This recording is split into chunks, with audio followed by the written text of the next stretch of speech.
போலாமா? முன்னாள் பாரத பிரதமர்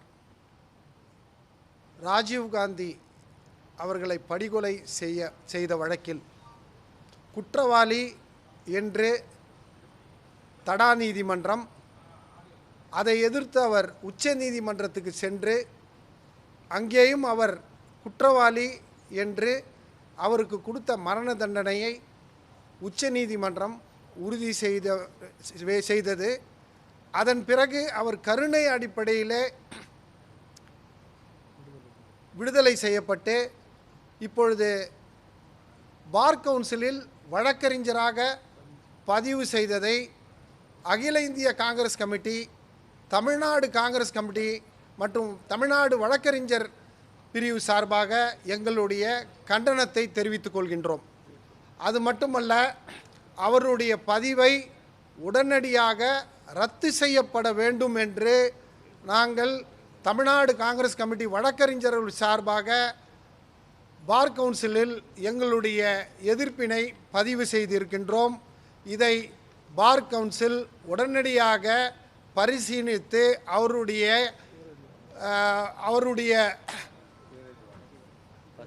பதிவை ரத்து செய்ய வேண்டும். ஒரு இந்திய நாட்டினுடைய முன்னாள் பிரதமரை தீவிரவாதிகளுடன் இணைந்து கொலை செய்த குற்றத்தில் இருக்கின்ற ஒரு குற்றவாளியை என்ரோல் செஞ்சது பார் கவுன்சிலினுடைய மிகப்பெரிய தவறு. பார் கவுன்சிலில் இவர் என்ரோல் பண்ணுறதுக்கு முன்னால் அங்கே இருக்கிற எங்களுடைய ஏஜி அட்வொகேட் ஜெனரலிடம் இவர்கள் கண்டிப்பாக ஒரு ஒரு ஒரு ஒப்பீனியனை வாங்கியிருக்கணும். அதெல்லாம் வாங்காமல் மிகப்பெரிய ஒரு தண்டனைக்குள்ளான ஒரு குற்றவாளியை ஒரு உயர் ஒரு ஒரு ஒரு மேன்மையான ஒரு ஒரு ஒரு வழக்கறிஞர் தொழிலிலே பதிவு செய்ய அனுமதித்தது எங்களுடைய மிகப்பெரிய வருத்தத்தையும் எங்களுடைய கண்டனத்தையும் தெரிவித்துக் கொண்டிருக்கிறோம். நிச்சயமாக பார் கவுன்சில் இதை பரிசீலனை செய்து அவர்கள் முடிவெடுப்பார்கள் என்று நம்புகிறோம். இது இந்தியா இல்லை, சர்வதேச நாடுகளிலேயே ஒரு அங்கே இருக்கின்ற உலக நாடுகளில் நீங்கள் பார்த்தீங்கன்னா ஒரு பிரதமரை கொலை பண்ணவங்கள ஒரு வழக்கறிஞராக, அதுவும் கொலை செய்தது ஒரிஜினல் செய்யப்பட்ட உச்ச நீதிமன்றமே அவர் குற்றவாளி என்று முடிவு செய்த பிறகு ஒரு பார் கவுன்சில் என்ரோல் பண்ணுறான். இது உலக நாடுகளிலே இந்தியாவிலே மிகப்பெரிய ஒரு தலகுனிவான ஒரு செயல். இதை பார் கவுன்சில் உணர்ந்து உடனடியாக இதை ரத்து செய்ய வேண்டும். அப்படி ரத்து செய்ய தவறினால் நிச்சயமாக நாங்கள் உச்ச நீதிமன்றத்துக்கு சென்று இதை நாங்கள் முறையிடுவோம் என்பதை நாங்கள் தெரிவித்துக் கொள்கின்றோம். பேரறிவாளன் அவர்களை உடனடியாக இதிலிருந்து அவருடைய பெயரை நீக்க வேண்டும் என்று நாங்கள் கேட்டுக்கொள்கின்றோம். அது மட்டுமல்ல, as per section 24A of வழக்கறிஞர் ஆக்ட் 1961 படி நீங்கள் பார்த்தீங்கன்னா முக்கியமாக a person of an offense involving on moral turpitude shall be disqualified from being an enrolled as an advocate. இது ஒரு பாரத பிரதமர், அவரை இவர்கள் இது ஒரு தீவிரவாத இயக்கங்களுடன் இணைந்து செய்திருக்கின்றார். அதை உச்ச நீதிமன்றம் முதல் ட்ரையல் கோர்ட், தடா கோர்ட் அதை உறுதி செய்திருக்கின்றது. ஸோ இந்த தீவிரவாத இயக்கம் யார் தீவிரவாதியாக இருந்தாலும் அவர் தீவிரவாதியிலிருந்தும், அதுவும் இவரை செய்யலைன்னு இவங்களை அக்யூட்டல் பண்ணலை. இவரை ட்ரையல் கோர்ட்டில் இருந்து உச்ச நீதிமன்றம் வரை இவர் குற்றவாளி, தண்டனைக்குரிய குற்றவாளி என்று கூறியிருக்கிறார்கள். ஆகவே இதை அகில இந்திய காங்கிரஸ் கமிட்டி சார்பாகவும் தமிழ்நாடு காங்கிரஸ் கமிட்டி சார்பாகவும் நாங்கள் வன்மையாக கண்டிக்கிறோம். இதை நாங்கள் சட்டப்படியாக சந்திப்போம். ஆனால் அதற்கு முன்னால் நிச்சயமாக பார் கவுன்சில் அவருடைய பெயரை நீக்குவார்கள் என்ற நம்பிக்கை உள்ளது. வேறு ஏதாவது கேட்கணுமா?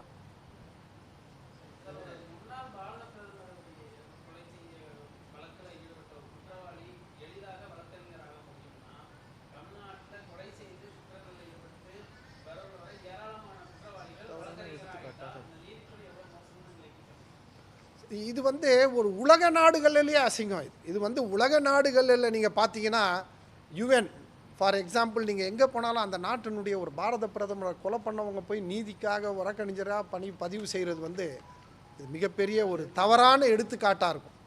இது ஒரு தவறான எடுத்துக்காட்டுக்கு உலகத்தில் இந்தியா ஒரு முதல் மாநிலமாக ஆயிடக்கூடாது.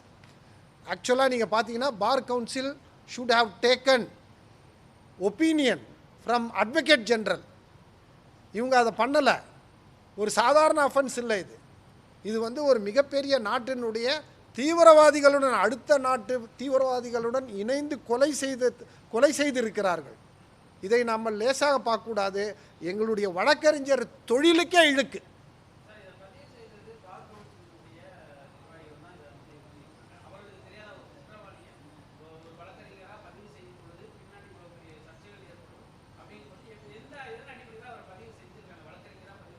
அதை தான் சொல்கிறேன்னா, இது வந்து ஸ்பெசிஃபிக் கேஸ்னால் ஒரு பாரத பிரதமர் கொலை செஞ்ச ஒரு ஸ்பெசிஃபிக் கேஸ்.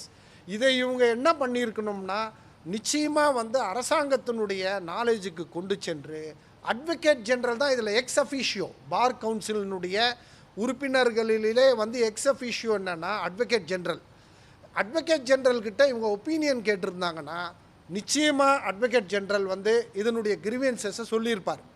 இவங்க ஒப்பீனியன் கேட்காம ஒரு அவசர காலத்தில் இதை செஞ்சுருக்கிறாங்க. பட் அவங்க அதை உடனடியாக எங்களுடைய கோரிக்கையை ஏற்று அவருடைய பேரழிவாளனுடைய என்ரோல்மெண்ட்டை ரத்து செய்யணும். இதுதான் எங்களுடைய தமிழ்நாடு காங்கிரஸ் கமிட்டியினுடைய கோரிக்கை.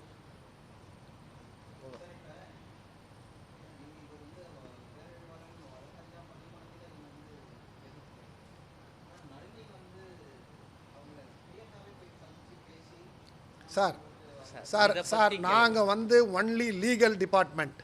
நாங்கள் பேசுகிறது வந்து நீங்கள் ஒரு பாரத பிரதமரை கொன்னவரை ஒரு வழக்கறிஞராக பதிவு செய்கிறது. இது வந்து இந்தியா வந்து நீங்கள் சட்டத்துறை பார்த்தீங்கன்னா அகில உலக லெவல் நீங்கள் அகில உலக சட்டத்துறை பார்த்தீங்கன்னா இது மிகப்பெரிய ஒரு தலகுனிவான விஷயம். எந்த நாட்டினுடைய பிரதமரை கொலை செஞ்சவங்களும் இது வந்து கிரீவியஸ் அஃபென்ஸ்னால் இது வந்து ஒரு எக்ஸாம்பிள். இதை வந்து நிச்சயமாக நாம் வந்து இது பார் கவுன்சிலே பண்ணிட்டா இது வந்து அகில இந்திய பார் கவுன்சில்லையும் நாங்கள் கம்ப்ளைண்ட் கொடுக்க போகிறோம். அவங்களே செஞ்சிட்டா இது எங்களுக்கு ரொம்ப நல்லாயிருக்கும். இது இல்லைன்னா நாங்கள் உச்ச நீதிமன்றத்தை ஆமாம்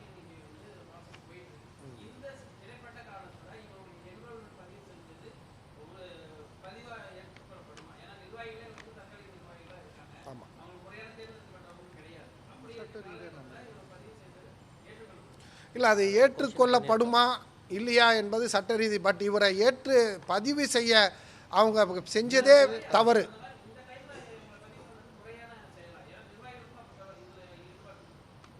ஐந்தாண்டுகள் முடிந்து 7 ஆண்டுகள் வரை இந்த பார் கவுன்சிலில் வந்து நடத்துனது தப்புன்னு உச்ச நீதிமன்றத்தில் வழக்கு நிலுவையில் இருக்குது. அந்த வழக்கு நிலுவையில் இருக்கிறது. அந்த அதே தான் போட்டிருக்கிறோம். 5 ஆண்டுகள் பார் கவுன்சிலுடைய லைஃப் முடியுது அந்த பீரியடு. அதை தொடர்ந்து 7 ஆண்டுகளாக நீடித்து நடப்பது தவறு என்று உச்ச நீதிமன்றத்தில் வழக்கு நடக்குது. அது நிலுவையில் உள்ளது.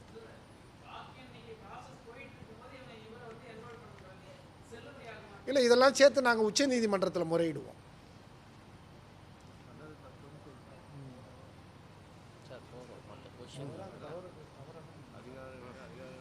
அவ்வளோதான், எடுத்துட்டோம். நிச்சயமாக உச்ச நீதிமன்றத்தில் வந்து இது சட்டப்பூர்வமாக நாங்கள் சந்திப்போம். நீதிமன்றம் எது சொல்லுதோ அதை நாங்கள் கட்டுப்படுவோம். எங்களுடைய எதிர்ப்பை வந்து நாங்கள் அங்கே தான் சொல்ல முடியும்.